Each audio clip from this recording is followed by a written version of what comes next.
Quelle image avez-vous de l'imprimé léopard? Est-ce que vous le percevez comme chic et élégant?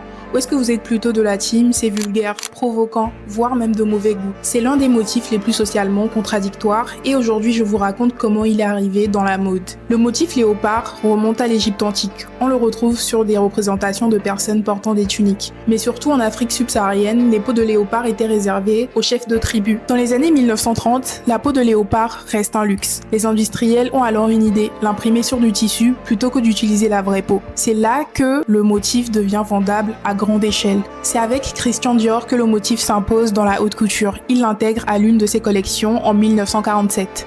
Des années après, Jackie Kennedy porte un manteau léopard. Et vu que tout ce qu'elle portait devenait tendance, l'imprimé léopard bascule alors dans l'imaginaire du chic présidentiel. L'imprimé léopard a traversé les époques, et parmi les maisons qui l'utilisent très régulièrement, on compte Dolce Gabbana, Roberto Cavalli, surnommé le roi italien de l'imprimé léopard, Saint Laurent et Versace. On le retrouve aussi chez les enseignes de fast fashion. Et malgré tous ces détracteurs, le léopard n'est pas près de disparaître. On pourrait même le qualifier d'intemporel.